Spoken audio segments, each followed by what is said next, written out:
is 6 o'clock, and you are in focus. Welcome in. You know, one of the biggest criticisms leveled against the Baltimore Police Department during the riots was that it was ill-prepared to handle the unrest in both equipment and in training.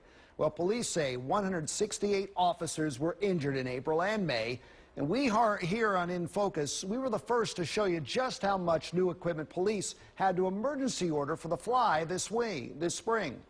Jimmy, the interim commissioner called the equipment police had in April, quote, deplorable. He said if BPD had the right gear and training, it all may have turned out differently. A mistake he says the department will not make again.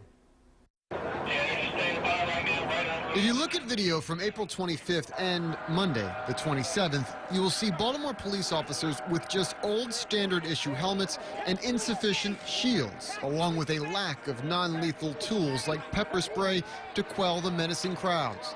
The Baltimore Police Department hadn't seen unrest like this since the 60s, and it showed. Shockingly, the 8th largest police department in America had to borrow less lethal tools from surrounding jurisdictions. So that'll never happen again.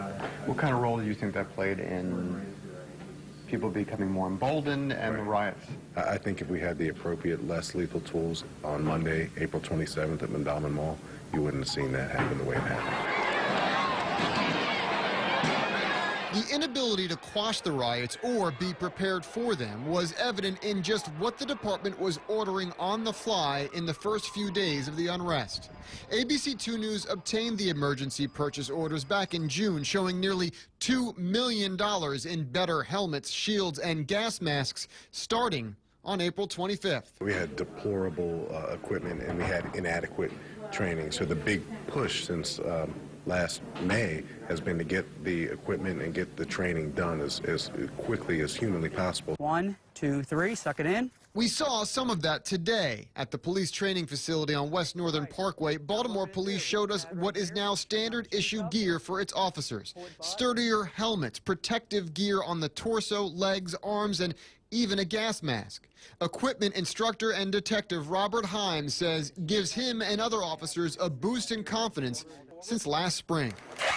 Oh, absolutely, absolutely. The confidence of the officers that come through our training is above reproach. They love having this style of training with this style of equipment and feel that they can protect everybody of the citizens of Baltimore with this gear.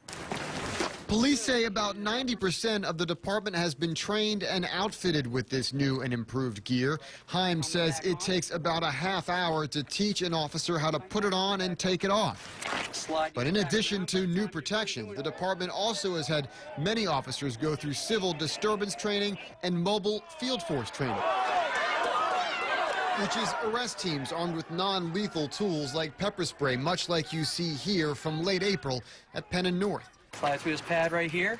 Interim Commissioner Kevin Davis said he wanted all of the training complete by the end of August, a goal he says the department has reached. The community does not expect citizens to get hurt, 168 cops to get shock trauma, business owners to be dragged from their corner stores and beaten, and pharmacies to be set on fire, police cars to be set on fire. That's unacceptable to Baltimore.